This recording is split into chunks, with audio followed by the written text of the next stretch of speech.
Welcome to the Headley Highlight Show's Headley Headspaces. And this headspace is called If You Don't Agree With Me, You Just Aren't British, according to Mr. Calamity Kier Starmer.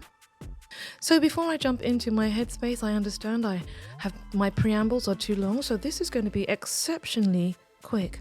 Thank you for your beautiful cochlears. I really do enjoy speaking with them and also with you. Please do make a donation at my website, deniseheadley.com. Join my community via YouTube and subscribe. Press the bell notification and select all. I'm partial to 3 rings and chips and a Miranda. Also a piece of Bitcoin. I am aiming for 2,200 subscribers. I'm at 2,120. Help me move along, darlings. Like, comment, share, and push me up the hype ladder. So now that we've done that, let's jump straight into this headspace. That was 59 minutes and 2 seconds. Bravo, Denise.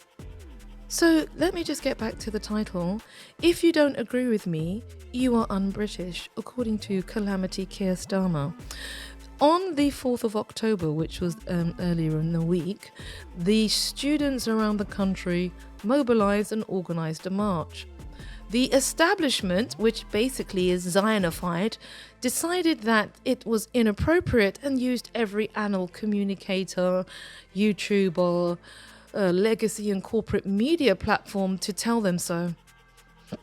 We were bombarded with comparisons with Armistice Day, and we were told that if these students were protesting on this day, they lacked respect, a completely subjective and arbitrary assessment of one's behavior anyway. I mean, respect is cultural, it's based in class, it also has imperial overtones like most things I discuss. So, the notion that you're lacking respect is that you don't have regular social norms, or somehow you're acting outside of what is supposed to be appropriate, as defined by whom? Presumably those people who have access to corporate legacy media, paid influencers getting £7,000 per post to tell you how awful these students are.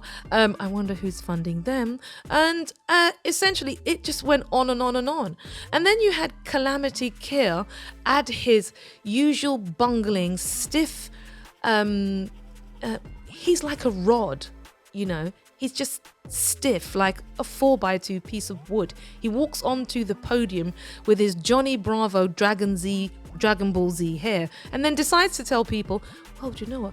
This is just lacking respect, really? Just because you've been Zinified and everything else, every filter you utter comes through that sieve, doesn't mean the rest of us see it like that.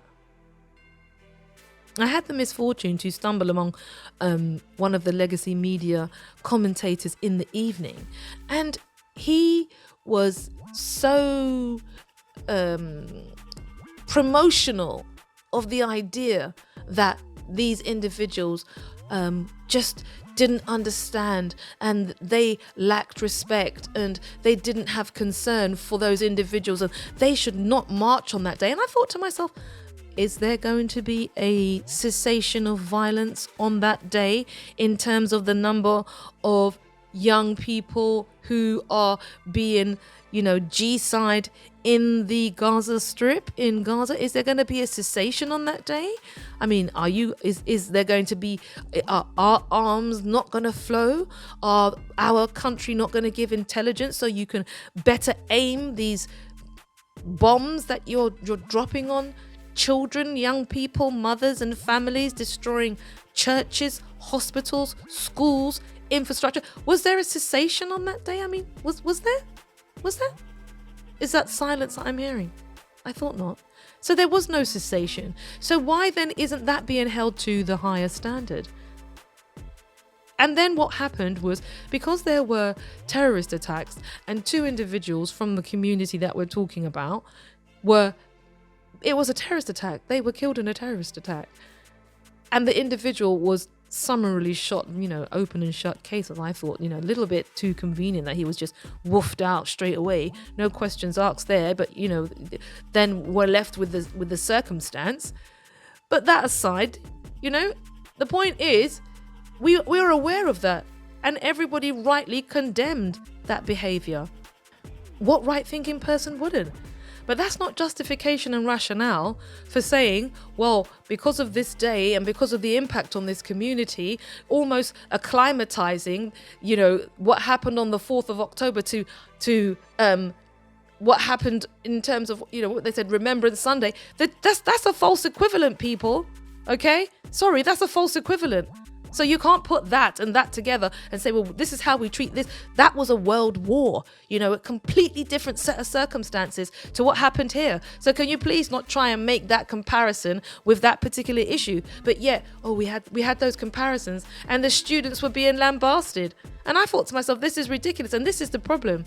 What you find is that you are told to believe something, and if you don't believe it, you're battered over the head with a battering ram from every angle to say believe this. And this what I call zinification of our media means that you're not going to hear things.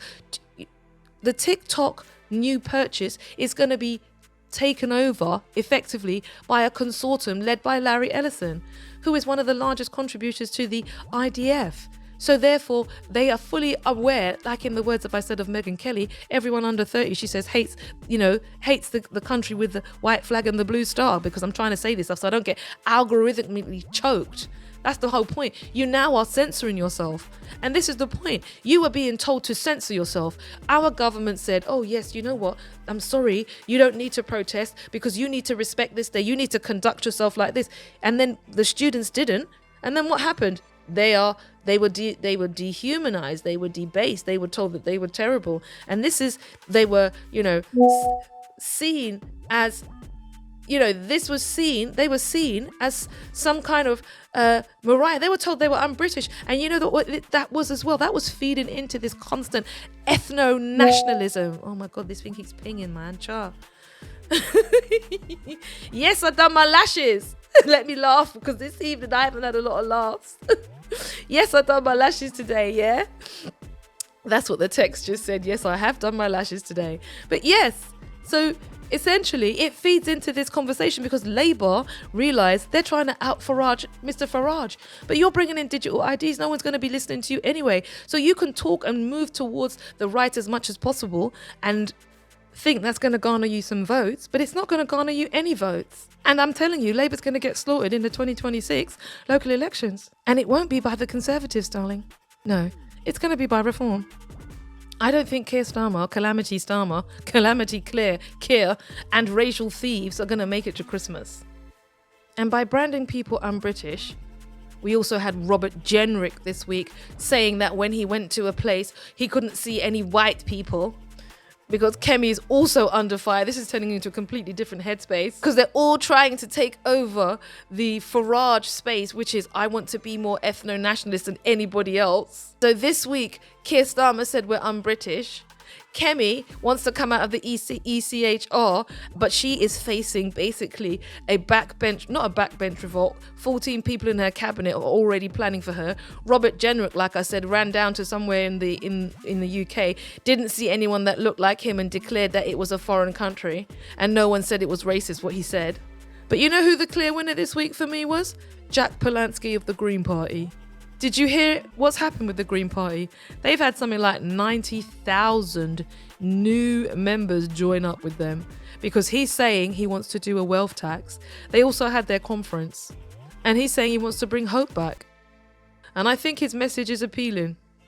So let me just round this up because it kind of went in a slightly different direction. But I'm trying to show you what's happening with this whole question of, who can be more British and more focused on our national identity as a party. And Keir Starmer's doing that because he doesn't, nationalism is the jurisdiction of the vagabond because you have no other policy agenda whatsoever.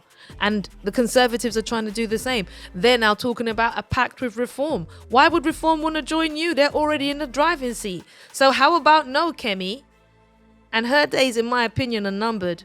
Doesn't matter if you gave a good conference speech. When you get slaughtered like Labour in the local elections and get a really bloody nose at the ballot box, then you're going to know. And you will be just like the rest of those other Conservative leaders who didn't deliver. Night of the long knives for you. It'll be your Julius Caesar moment. Vuk, vuk, vuk, vuk, vuk, and there'll be another leader.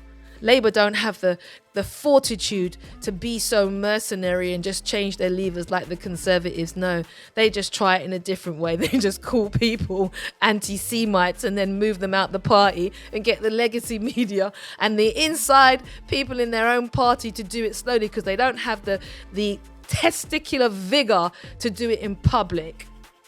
Anyway, after that, darling, I think it's time to say cut. Cut, darlings, cut! Don't forget to make a donation. Thank you.